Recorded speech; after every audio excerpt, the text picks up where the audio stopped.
Hi, welcome to the Hungarian Living podcast. I'm your host, Elizabeth Sabo-Voss.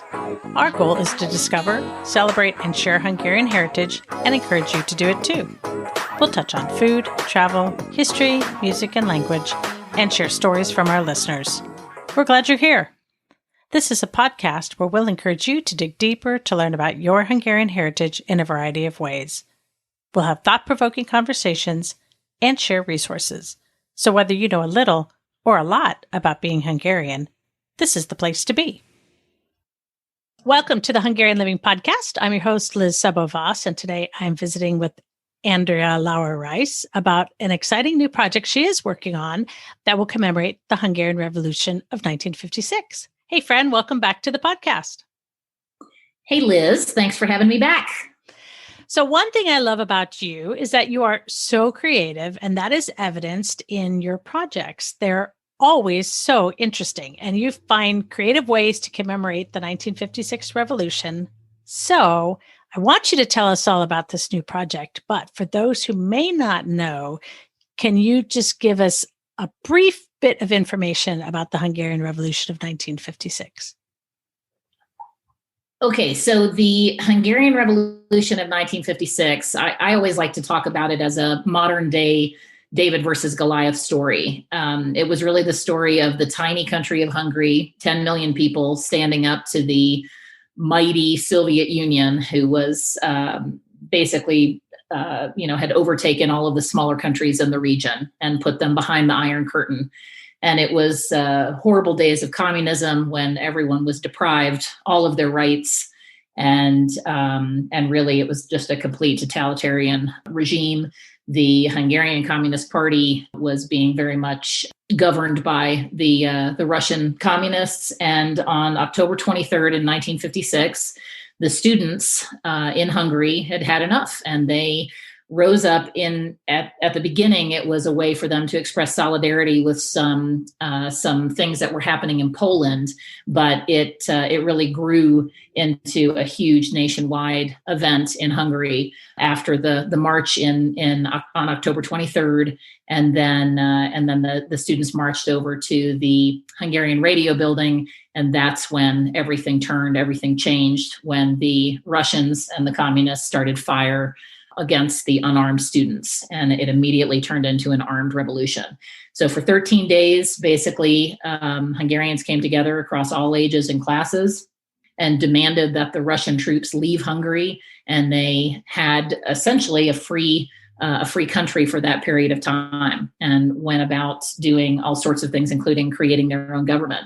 So it was about 13 days of freedom until the Soviet Union decided enough was enough, and they came back in and really crushed the revolution with merciless force. It was really a horrible situation, and that eventually led to around 200,000 people fleeing the country of Hungary, including approximately 35,000 to the United States. And as all good Hungarian Americans know, there a lot of the folks who fled to Hungary ended up having a really significant impact in the United States and doing some incredible things in the country here. So that's kind of it in a nutshell. It was when the students of Hungary, when no one else in the world dared, they stood up to the bully behind the Iron Curtain. And we have covered this in several other episodes of the Hungarian Living podcast. So if somebody wants to dig in a little bit deeper and want to listen to the conversation between Andrea and I, episodes 8, 9, and 10 of the Hungarian Living podcast have additional information. So we talk about the revolution, but then we also talk about some other projects that have come out of that. So thank you for that recap. It's really hard to condense that amount of activity and the subsequent consequences in such a short period of time. But that was a pretty good wrap up there. So good job. You must have done that before.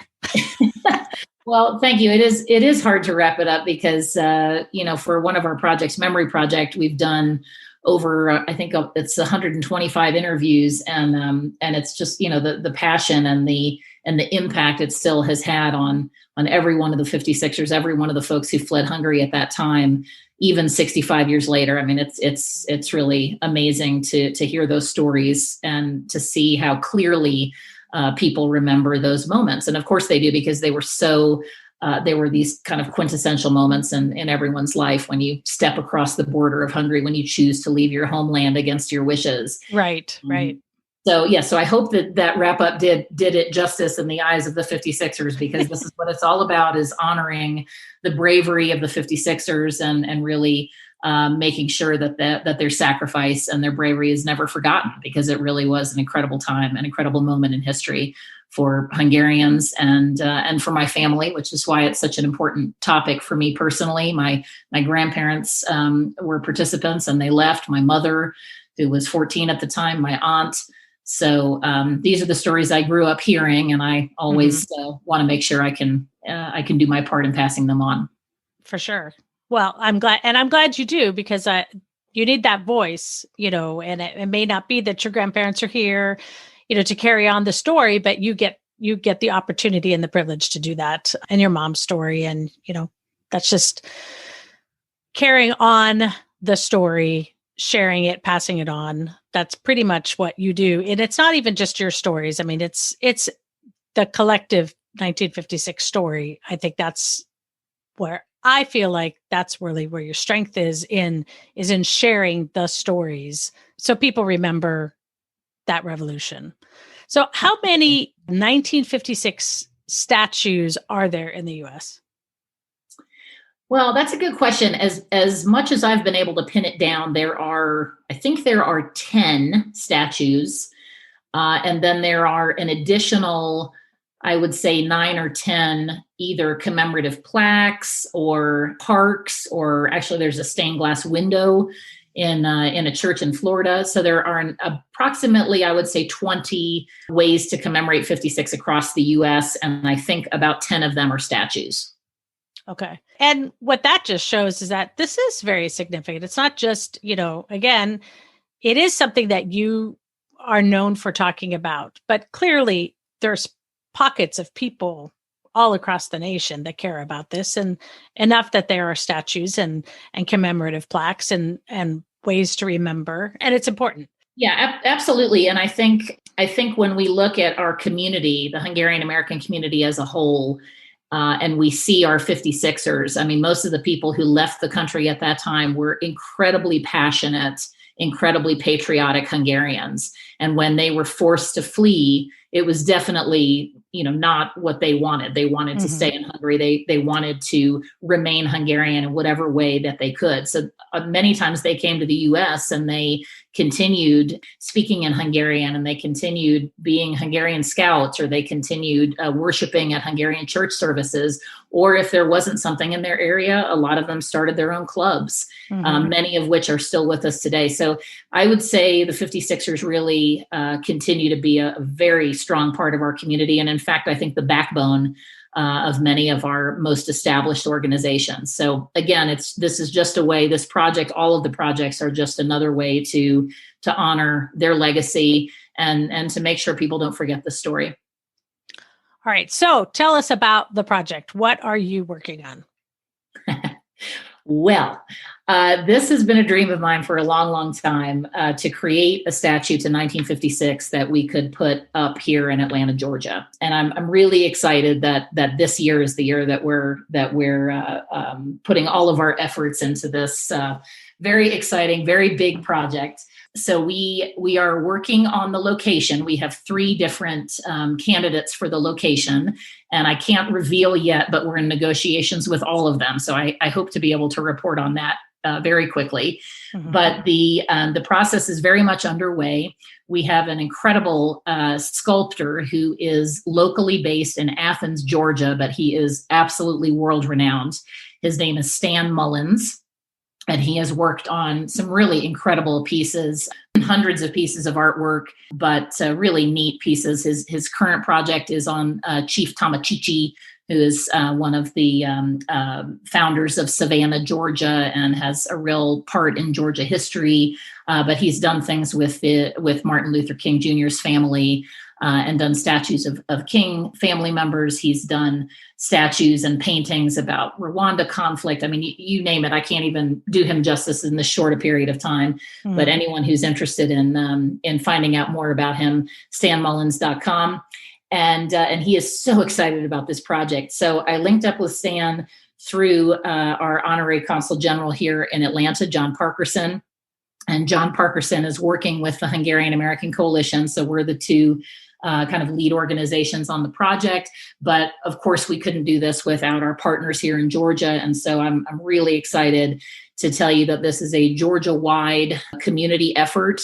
We're partnering with the Atlanta Hungarian Meetup, with the Hungarian Community Church of Georgia, and with the Haralson County Historical Society. And for those of you who don't know anything about Haralson County, that's where the Budapest Cemetery is, which is a really cool story on its own.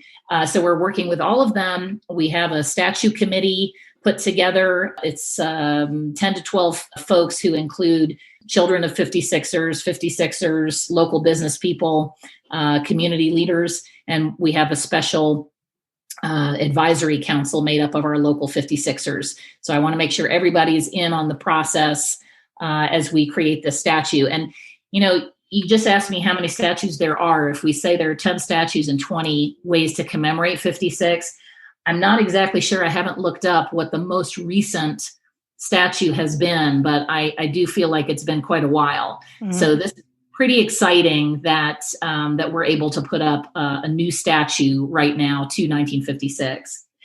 So Stan Mullins and I, the artists, have been working together, and we just took a trip down to Elberton, Georgia, which is where a lot of the quarries are. And we chose an incredible granite block that is 9 feet tall of key blue Georgia granite. And it's now in the process of being delivered, and Stan will start work on his design. So he already has the model. And it's really exciting. We're going to do a lot of behind the scenes videoing and posting to social media. There's actually a Facebook group now all about the Georgia statue to 1956. So we invite everybody to participate and to kind of join in the journey behind the scenes.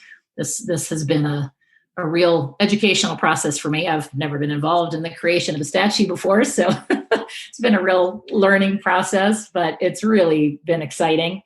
And we have the design, and we started a GoFundMe campaign. So the idea behind the project is we would get part of it community funded, and we're also going for some corporate funding as well. There's I think 6 or 7 Georgia-based companies who have operations in Hungary that we're approaching, and our initial grant was from Hungary's Ministry of Foreign Affairs, and we're really thrilled to have had that kind of as our kickoff for the project, and so we're continuing on in terms of the fundraising.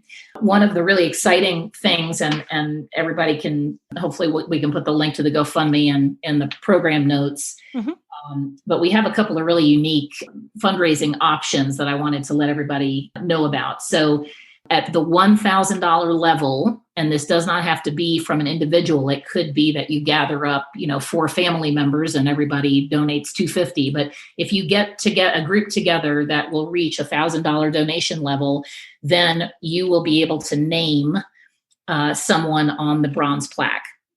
So the initial discussions around the bronze plaques are that the bronze plaque on the front of the statue would be historical in nature, would tell a bit about the story of 1956. And then we're looking at including a quote, maybe from President Reagan or from President Kennedy. Both of them have really iconic quotes about the revolution.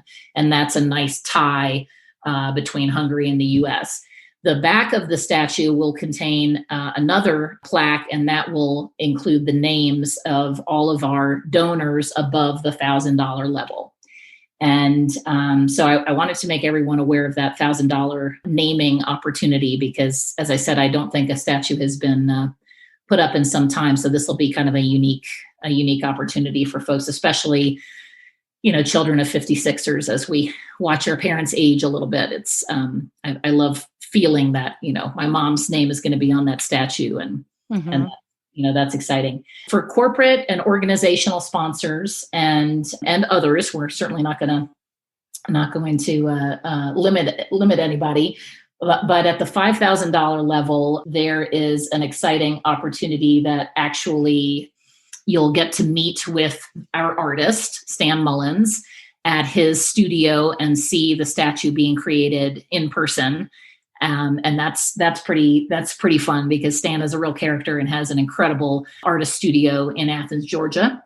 And at the $10,000 level, anyone who gets to that level will actually receive a trophy size replica of the statue. And the process that he goes through, the creative process, is that he makes a clay mold that's about a foot. And then from that, he'll be able to make a bronze mold and be able to create these smaller size statues.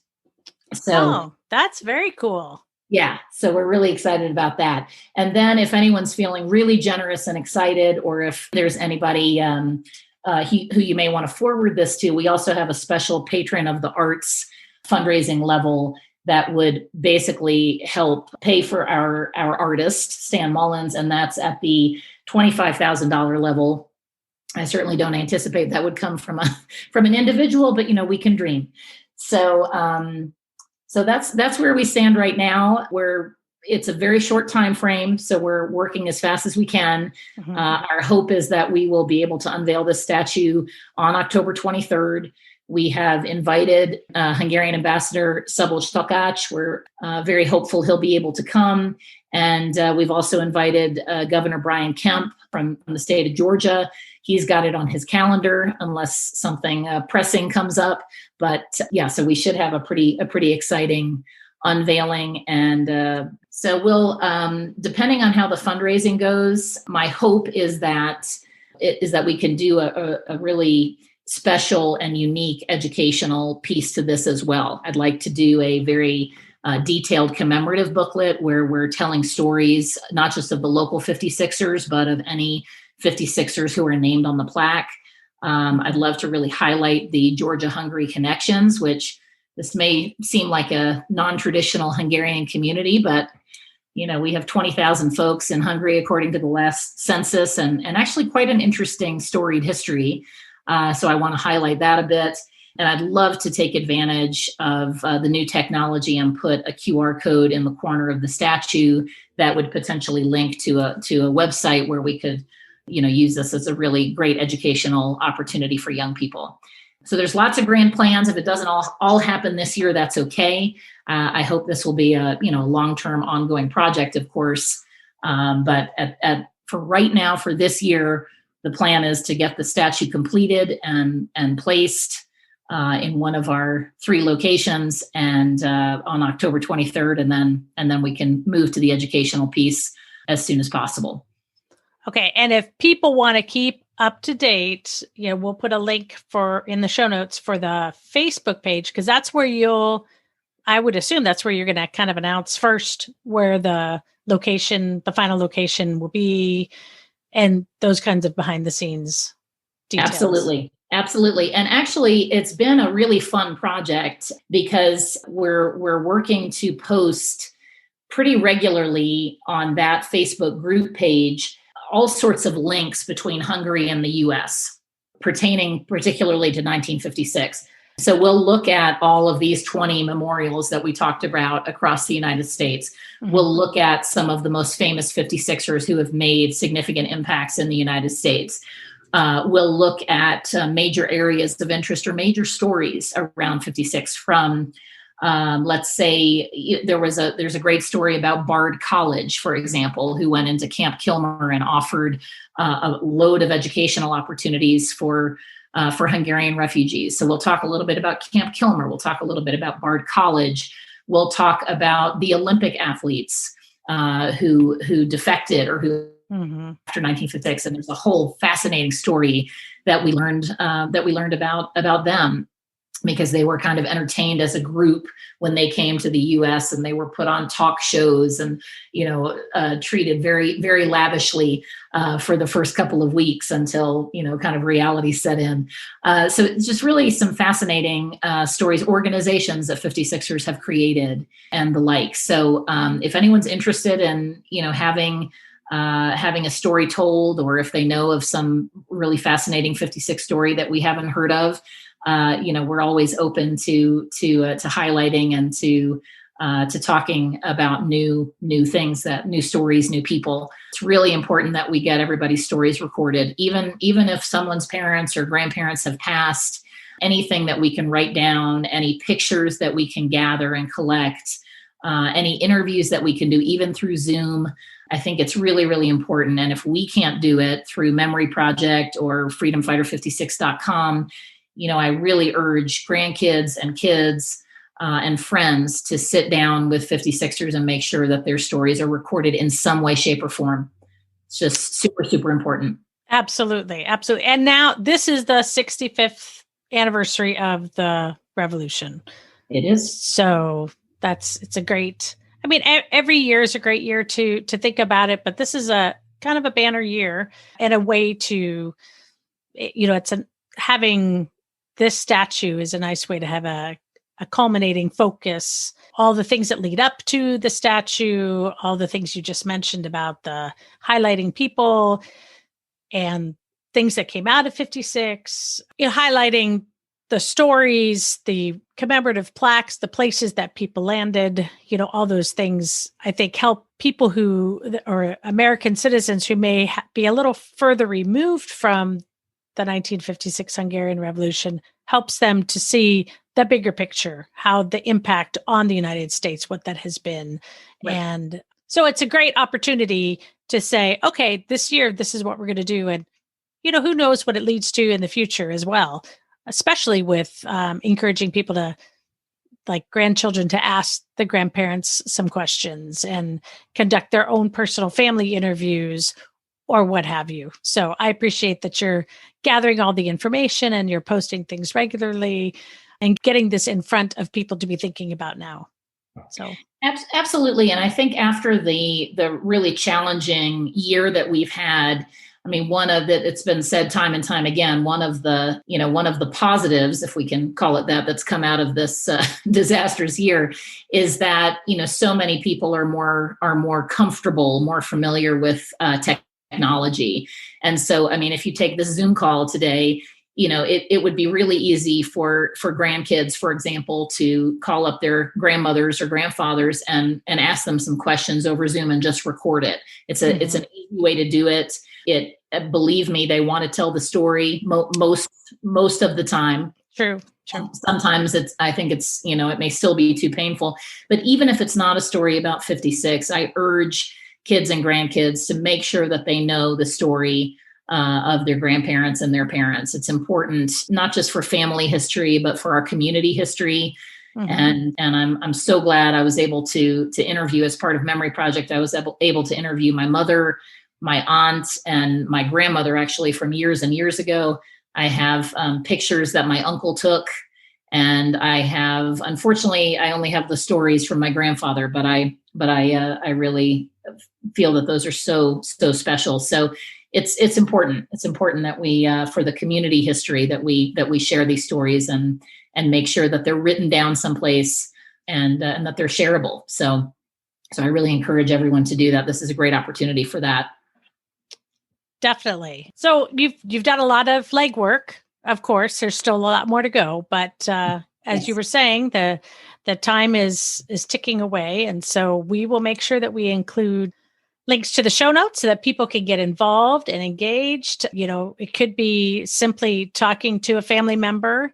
It could be talking to a group of grandchildren and say, hey, do you guys all want to chip in some money? Let's put grandma or grandpa's name on the statue, or mom or dad's name on the statue, getting people engaged in the process and focusing on and honoring their family member that participated. Even if their name isn't necessarily on the statue, it's still honoring the family member or honoring the efforts of the Hungarians in the revolution. And so it's a good way to just say, hey, we stand behind this, we believe in this, we support this, we're thankful for it, and making a contribution in that way. Absolutely. And let me just end with two quick things. So all of the donations come through the Hungarian American Coalition, which is a 501c3. So everything is tax deductible and you will get a receipt. The second thing is I love Hungarian American history. You know this about me, Liz, but and every chance we get, we try to shine a light. We try to share a story. So we're doing this in kind of a la Joseph Pulitzer. And the story is that Joseph Pulitzer, back in the day, he basically ran a huge fundraising campaign so that he could help build the foundational base for the Statue of Liberty to be placed on. And when he did that, he ran the ads in his newspapers, and he asked for money, for any kind of money that anybody could donate. And in those days, it was, sometimes 1 cent. But for every single donation that he received, he put that person's name in his newspaper. And for many people, since newspapers were just beginning at that point, this was the first and maybe only time that their name ever would be, seen in black and white newsprint. So we are honoring that story, that legacy, that history of the Hungarian American community. And anyone who donates any amount of money at all will be listed in our commemorative booklet, because this is a community initiative. We have to come together to record the stories, to share our history, to take pride in what our relatives have done, what our countrymen have done.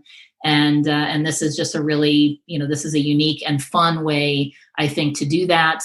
And it gives us a great educational opportunity in many ways as well, not just to share 1956, but to share the stories of the Hungarian American history in Georgia, but also in many other ways. And this Pulitzer story is just one other example. Yes. And I love that because, that is, after having lived in New York, we've gone to see the Statue of Liberty, and I read all about that. And I was like, I can't believe this guy was Hungarian, Right. Hungarians are everywhere, but it's a cool way to kind of tie that all together too. So, and I think the important thing is, yes, there are going to be some big donors, but at the same time, there's also going to be some donors that they can't give as much, but they're still giving to the cause. And I think that it's important to value all of them. And so this is a perfect way to do that. Absolutely. I agree 100%. It takes a village. Absolutely. It certainly takes a community. So we welcome anyone and everyone to join in this incredible, fun, historic journey that we're on. And hopefully being in Atlanta, the busiest airport in the world, people could just kind of, pop on over and see the statue, even if you don't live in Georgia full time. So we welcome everybody to join us. This is going to be a fun adventure for the community as a whole. Yes, I agree. Well, thank you, Andrea, for visiting with me today about this project. I'm so excited. It's been in the works for a while, and it's been fun to hear your excitement over the last multiple months about, this is coming and I got this far. And so now there's so much more that's happening. So much more as you've been able to research and select your artist and go find the granite. And, just this whole process has been, I'm sure you've learned a ton. I've learned a ton just, hanging out with you and knowing what you're in the middle of. So I think it's a good project for everybody to kind of be on board with and go along for the ride, even though we may not be right there in the thick of it, but we could follow along on the Facebook page and know what's happening. So I appreciate you taking the time to visit with me today again, because there's always something fun that you're doing. Well, thank you as always for the opportunity, my dear. It's a real pleasure. And I love being able to talk about these great projects. Well, good. So thank you for listening to this episode of the Hungarian Living podcast. We hope you enjoyed this conversation with Andrea Lauer Rice. We will include links in the show notes to all the resources mentioned in the podcast so that you can get involved with this project. And those can be found at hungarianliving.com. And for more fun conversations about all kinds of things that have to do with Hungarian heritage and culture, be sure to tune in to our next episode of the Hungarian Living podcast. And if you have an idea for a topic to be discussed on the podcast, send an email to podcast@hungarianliving.com. See you next week. Hungarian Living is a division of Magyar Marketing, the Hungarian store, where you can find meaningful gifts with Hungarian style. Check us out at magyarmarketing.com. And special thanks to Stephen Chichek and the Animal Cannibals for the show music. Thanks for listening. If you enjoyed this episode of Hungarian Living, please subscribe and share this podcast with your favorite Hungarian. Check out our show notes for links to resources mentioned in this episode. If you have a question or comment, email us at podcast@hungarianliving.com. We'll catch you next time.